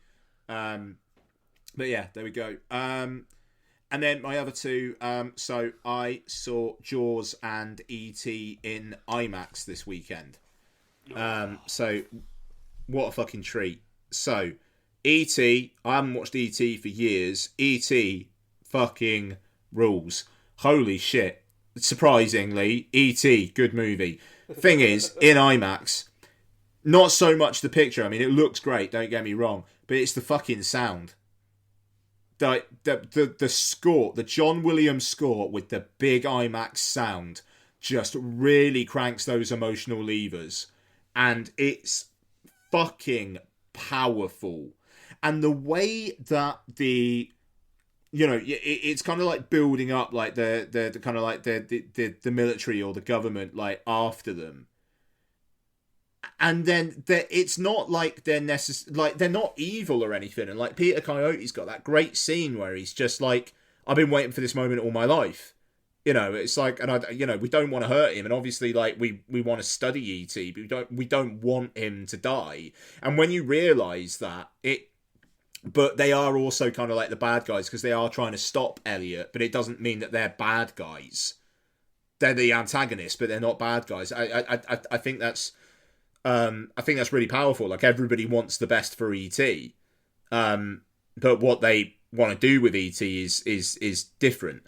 And I mean, like the John Williams score, the opening titles, and just how kind of like mysterious and kind of creepy they are, and it's not afraid to like paint E.T. as a threat at first.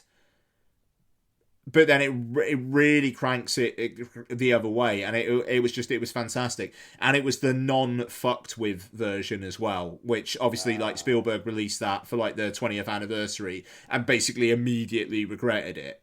And yeah, I mean he was right to. So he had that, and it was delightful. I watched it 10:10 Saturday morning, and there were quite a few people in the screening. It was fantastic.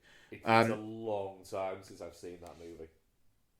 Yeah, it same for me. It really, really had been the same for me. Like probably 20, 25 years, probably more like 25 years to be honest. It's not one of the Spielbergs that I was really attached to as a kid, and I don't know why. But it's a remarkable film, is E.T. And then Jaws. So the last time I saw Jaws was also in the cinema. So they did a re-release of it about 10 years ago. Yes. And I saw it in the cinema then, this time in IMAX, and it was terrific. The quality of it was wonderful.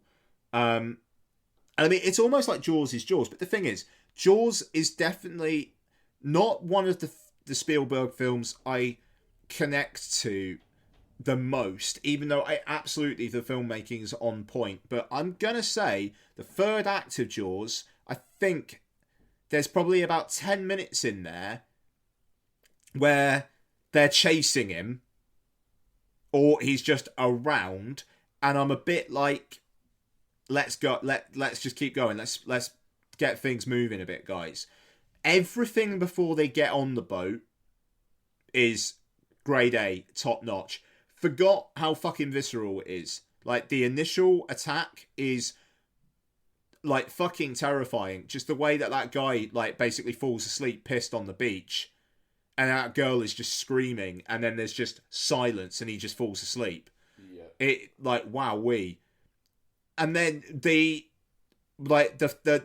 fucking shark attacks where it's just dun dun dun dun, and then somebody disappears, and then there's just blood.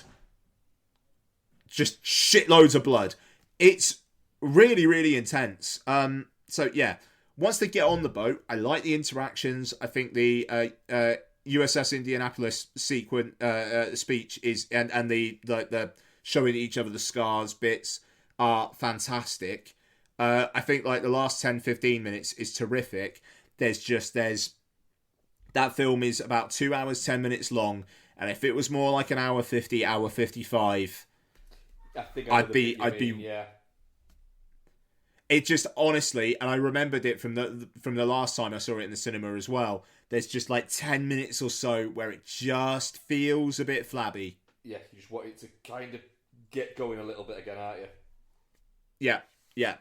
But was wonderful seeing it big. And the same for E.T. Like, they were really, really satisfying watches. Nice. And that's me. Well, I watched a double bill that I'll get to in a second that I don't think has the same quality as yours there, Ian, but I'll get to that in a second. Rewatched Endgame. Becky's doing her Marvel rewatch, and I said I was going to drop in for Infinity War and Endgame. So I dropped in for Endgame. I liked Endgame for what it was when I watched it in the cinema. When I rewatched it when it came out for home viewing the first time, it dropped down dramatically for me. I think it went from a 4 to a 3. I'm back up to a 4 now. I have issues with it. I do think Endgame has a lot of issues, but then I am watching it going, do you know what though? Like it's too long, but it's the culmination of like all of the rest of these movies. So yeah, it's kind of earned that right to be a little bit indulgent, a little bit too long. So I'm all right with that. And the bits that really work, I still think that the scene, and I'm glad that Becky 100% agrees with me on this. The scene where it's all of the women Avengers all get together and have a big bit, and it's like, no, you didn't need to do that. They were already important enough without you doing this performative nonsense in it. It was a little bit that happened because of the time the film was made that was there. But yeah, I've made my peace with Endgame now. It's nice. Not as good as Infinity War. It's just not. But it in Infinity War doesn't have a Hot Tub Time Machine reference, so, you know, 5 stars. And then a double bill that I wasn't expecting to watch, but I did watch, because I watched one of them in the food court, the shopping centre that I work at, because I got there a few hours early, because we car share occasionally, to save on fuel. So I rewatched Ted for the first time in a while. Right, yeah, nice. Yeah. Ted's kind of funny. It just kind of is. It is quite funny. It's absurdly stupid, and I kind of enjoy that about it. But yeah, it is funny, and Mark Wahlberg is good at comedy. Is what I will say. He is. Also as well, a great bit in it that I didn't notice at first. Then you pointed it out to me that there's a really like an odd moment that I can't not laugh out loud at. The first time where he's in that kid, where he's got to go for playtime with that kid after he's been kidnapped, and he's saying, "Oh, I'm going to play hide and seek," and the kid goes, "All right, cool, what's that?" And he explains the rules of hide and seek to him. He's like, "All right, is this a game I need to wash my hands for?" And Ted's like, "No, wait, that's a fucking weird question."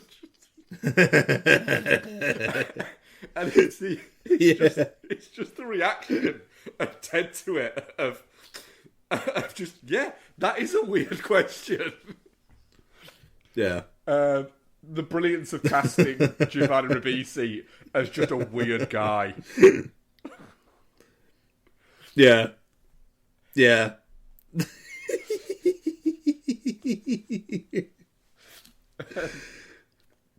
So, Yeah, sorry. Yeah. following up Ted, I watched Ted 2. Which kind of takes all of the charm of Ted and then just makes it a little bit kind of nasty, but almost in a, I want to see, Seth MacFarlane was going, I want to see what we can get away with people thinking the first movie was sweet. Sure. And kind of gets away with a lot. You know, there's just some bits that you're laughing at going, do you know what? I shouldn't be laughing at this, but fuck it. I'm a terrible person. So there's a bit in it where they go up on the roof of the building that they live in so that they can throw fruit at joggers.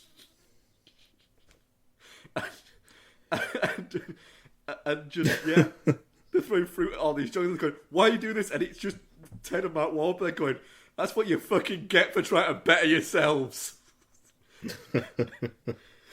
And then they celebrate something by going to the improv and shouting just things out. And the great thing is you can't even see them. It's not like you can see Mark Wahlberg and Ted. But they're there at the improv and just shouting out like, we need a place. It's like the offices of Charlie Hebdo. And it's just like, oh God. Like, we need a time period, 9/11. And then we need a person. It's like Bill Cosby. Going, please, can you just stop? Right, we need a place. Just give us a place, any place. We've heard from those guys. We need a place. I hear Starbucks. No, you didn't. Nobody said Starbucks. And it's just these little, just quite mean, to be honest, vignettes that you do end up laughing at. They are funny. They are. Fucking Ted turning round to Amanda Seyfried when she says, do I have fuck me eyes? And he's going, no, you have my precious eyes. That's pretty good. Is good. Fucking, what's his name? Is it Patrick Warburton? Just him and his boyfriend just going to Comic-Con to beat up nerds. I don't remember that. That sounds good, They though. basically are just wandering around Comic-Con, just like, at one point, Patrick Warburton, he's dressed as the Flea. Oh no, the Tick, sorry, I think it is. Yeah, sure. Yeah. And like there's a kid with a tray walking towards him, and he just smashes the tray up into his face and just goes, "You drop your lunch, Poindexter." And it's just that's the reason why they go. It's just to kick the shit out of nerds and be mean to nerds, and it's kind of brilliant. Nice. Okay. Yeah. I had a good time watching Ted 2 that probably means I'm a terrible fucking person and I kind of don't care.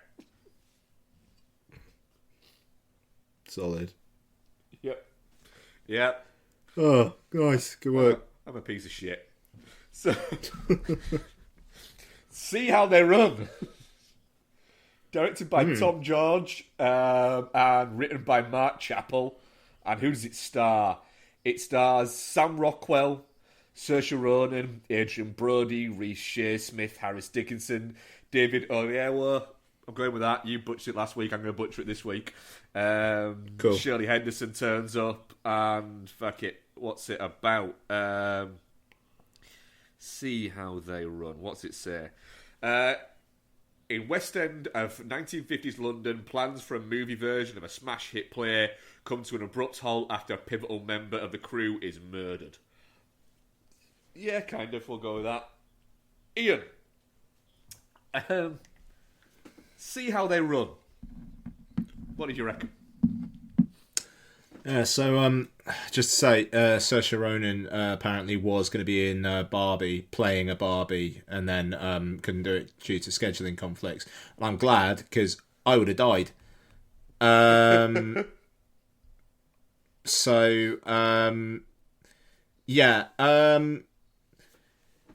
I liked it. I thought it was very slight.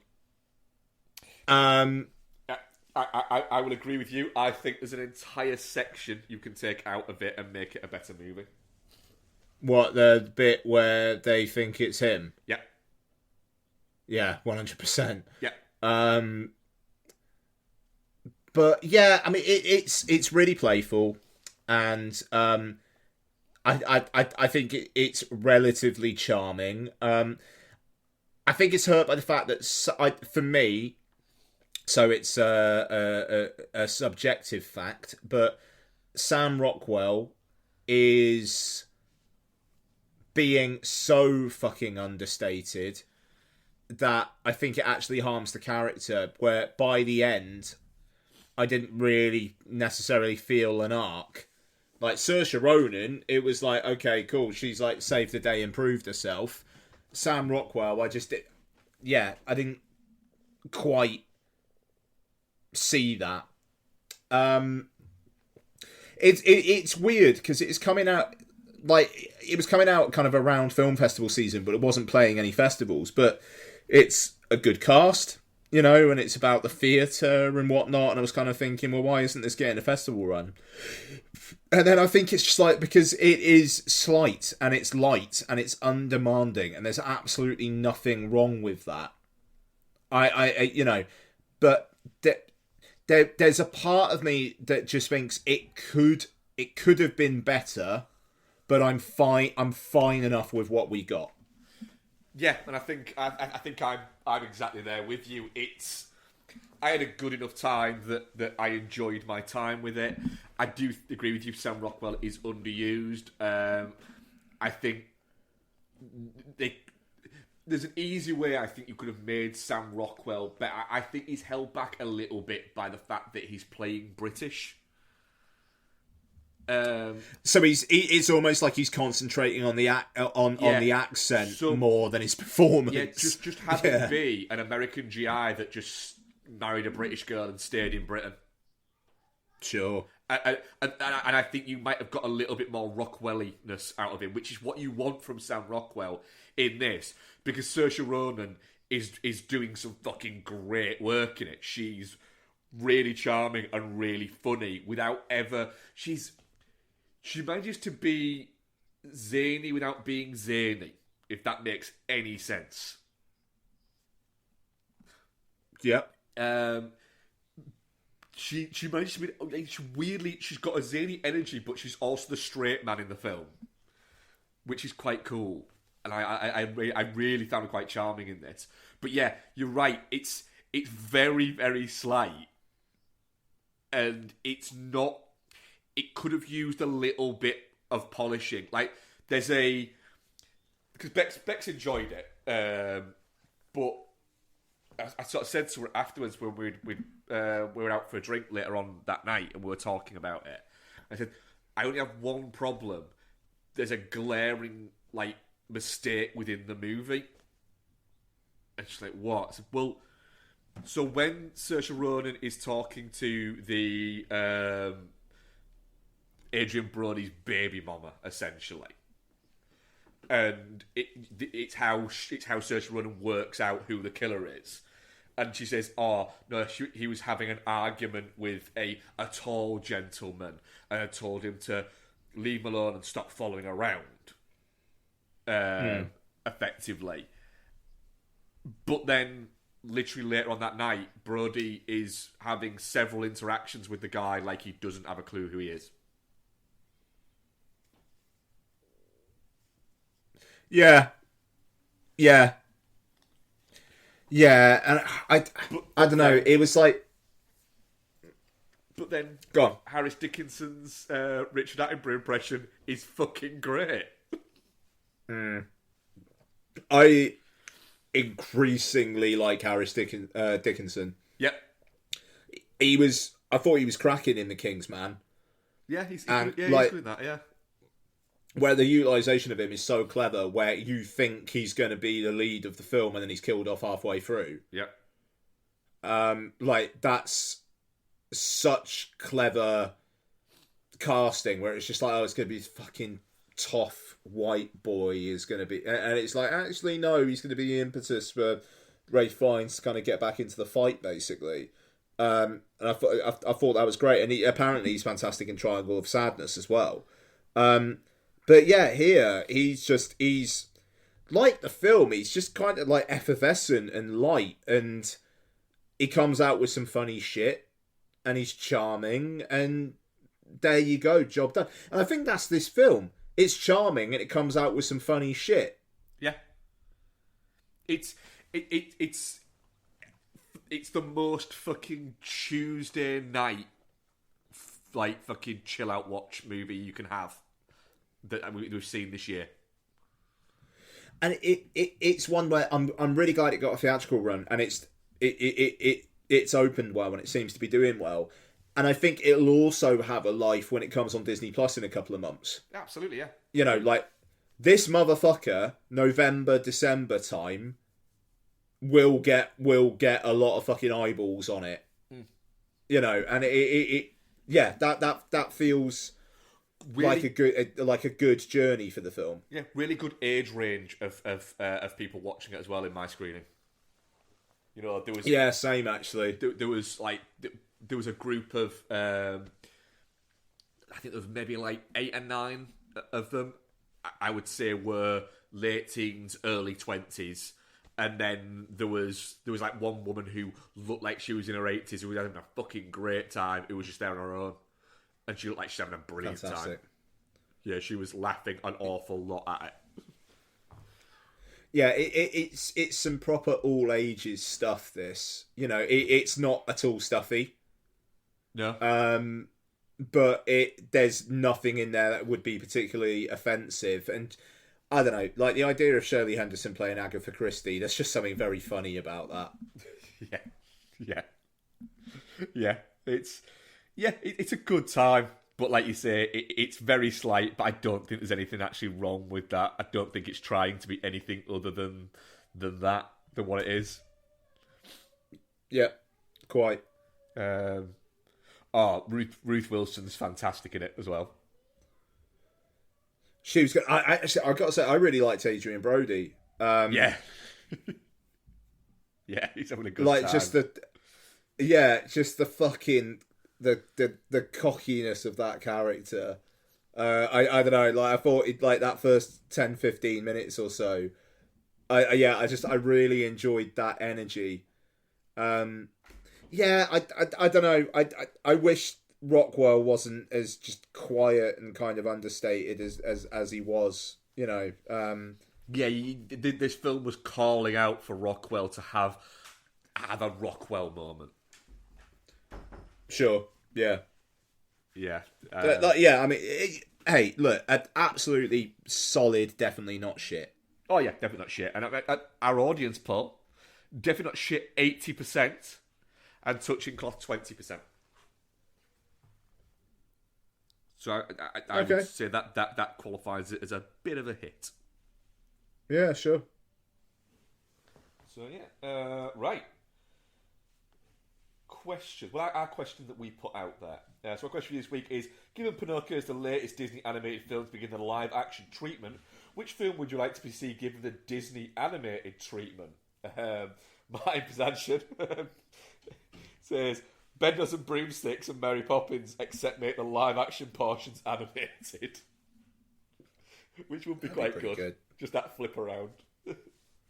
And Rick what are you Kidd, thinking? Oh, sorry. Yeah. Rick Kidd says, something suitably disturbing, like Eraserhead, The Exorcist Martyrs, or Cannibal Holocaust. What do you reckon for this one, Ian? Taxi Driver. Trapper would be good, yeah. See, I went for Wild at Heart, but mainly just because you know the where they stumble upon Sherilyn Fenn and she's been in that car accident and her head's like half hanging off. Yeah, Just imagine that fucking drawn like fucking Snow White. Bloody hell! God, that'd be intense. Disney fucking classics, mate. Yeah. Those fucking VHSs with the fucking yellow all round it and just fucking Sherilyn's fucking drawn head just fucking hanging off. What a picture. And then questions that we had. We just got ones from Rick Kidd on this one, I think. So thank you very much for that, Rick.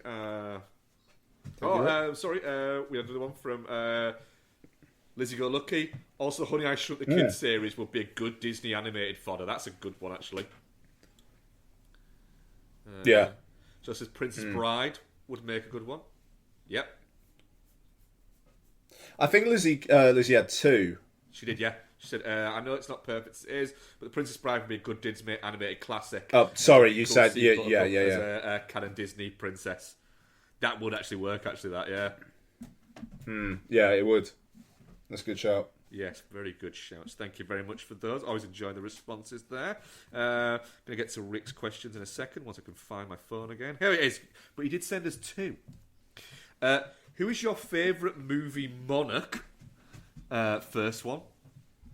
King Ralph. I was going to say King Ralph. There you go, we're agreed.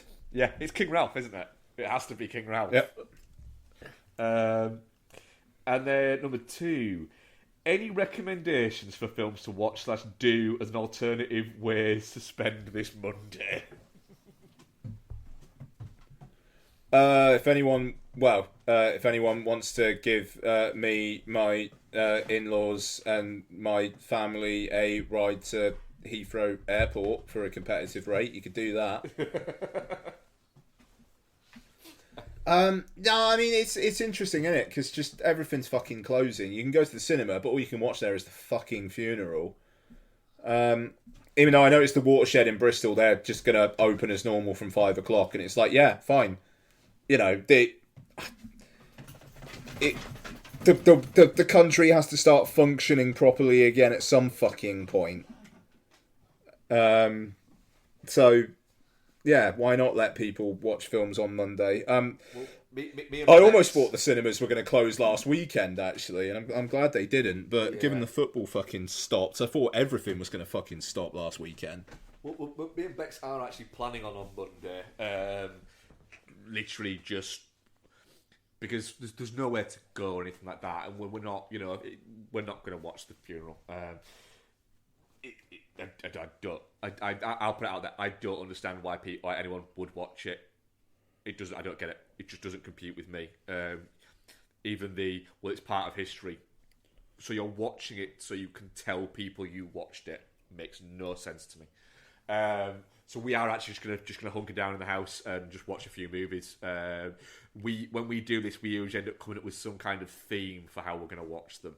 So I don't quite know where we've landed on this, but we'll think of something. But the first ones, for no reason, that came to my head were the National Treasure movies. Just something like that. Something that screams like freebie days. Just like Sunday afternoon plus movies. Yeah, that's a good shout. I mean, I'd almost want to do like Con Air, The Rock, Face Off, Armageddon, something like Enemy that, of the State. Actually, I'm seeing The Rock. It's playing the Parkway Cinema in November. Oh hell yeah! Really? Oh, that'd be you've fun. got they're doing like this series of like it's movies that have been chosen by the staff, and so there is Lost Boys is playing next month. Nice. And then you've got The Rock the month after, and The Holiday is the Christmas one. Holiday, nice. Okay. Yeah. So I might go to all three of them.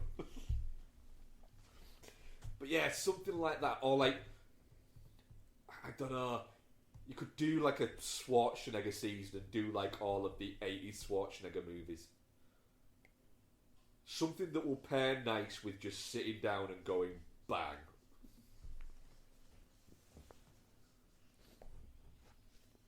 It's good. So, what are we covering next week, Ian? Next week might be a shorter regular show. We're recording this on Wednesday. We're recording the next show on Sunday, as we just straight up can't do midweeks for the next few weeks, thanks to me. So we're going to be talking about Clerks 3. And for patrons, we'll be doing Dawn of the Planet of the Apes as well. So just in terms of show admin, after this show, there'll probably be another show a couple days after that. But then there'll probably be a longer break. But I don't know. But like there might be a little bit of disparity on when the shows are being released for the next couple of weeks. Yeah. But Clerks 3, pumped. Yeah, I'm very much looking forward to the fact that it's probably going to get fucking panned by everybody, but I am especially the Viewer's Universe stuff, a Smith apologist, and I apologise for nothing about that, so I'm very much looking forward to it. Thank you very much, Ian. Oh, thank you. Thank you much, listeners. Yeah, we hope you enjoyed this, and we shall speak to you next week. Goodbye. Bye-bye.